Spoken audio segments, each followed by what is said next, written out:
guys, எல்லாரும் எப்படி இருக்கீங்க? இன்னைக்கு ஒரு ஸ்நாக் ரெசிபி தான் பார்க்க போகிறோம்.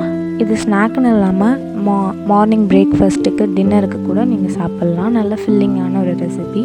இன்றைக்கி நம்ம எக் பிரெட் டோஸ்ட் தான் பார்க்க போகிறோம். வாங்க எப்படி பண்ணலாம்னு பார்க்கலாம்.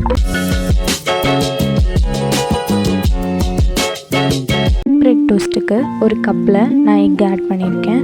நான் வந்து 2 பேருக்கு ஒரு எக் அப்படின்ற மெஷரில் தான் எப்பயுமே எக் ஆட் பண்ணுவேன். இன்றைக்கி நான் 2 பேர் சாப்பிட்ற மாதிரி தான் செய்கிறேன். ஸோ அதனால் ஒரு எக் ஆட் பண்ணியிருக்கேன். இது கூட 3 டேபிள் சுகர் ஆட் பண்ணியிருக்கேன். ஒரு பிஞ்ச் சால்ட், ஒரு கிளாஸ் மில்க், ஒரு ஸ்பூன் டர்மரிக், இது எல்லாத்தையும் போட்டு நம்ம விஸ்க் பண்ணிடலாம். கட்டி இல்லாமல் நல்லா பீட் பண்ணி எடுத்துக்கோங்க. இது பீட் பண்ணதுக்கப்புறம் ஒரு டவாவில் நம்ம ஹீட் பண்ணி எடுத்துக்கலாம். ஸோ இப்போ நம்ம ரெடி பண்ணி வச்சுருக்க எக்கில் நம்ம ப்ரெட்டை நல்லா 2 பக்கமும் கோட் பண்ணி டவாவில் போட்டு, நான் இன்றைக்கி கீ ஆட் பண்ணியிருக்கேன். ஒருவேளை உங்களுக்கு ஆயில் இல்லை பட்டர் வேணும்னா கூட நீங்கள் ஆட் பண்ணிக்கலாம். இந்த மாதிரி 2 சைடும் ஒரு ப்ரௌனிஷ் கலர் வந்ததுக்கப்புறம் எடுத்துருங்க.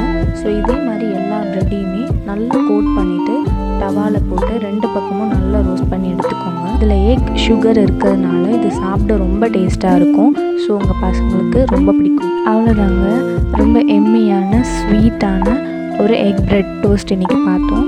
ஸோ இது எல்லாருமே கண்டிப்பாக ட்ரை பண்ணி பாருங்கள். ட்ரை பண்ணி பார்த்துட்டு எப்படி இருக்குன்னு கமெண்ட்டில் மென்ஷன் பண்ணுங்கள். இந்த மாதிரி யூஸ்ஃபுல் அண்ட் ஸ்வீட் ரெசிபிக்கு என்னோடய சேனலை சப்ஸ்கிரைப் பண்ணிக்கோங்க. Bye guys, சராங்கே.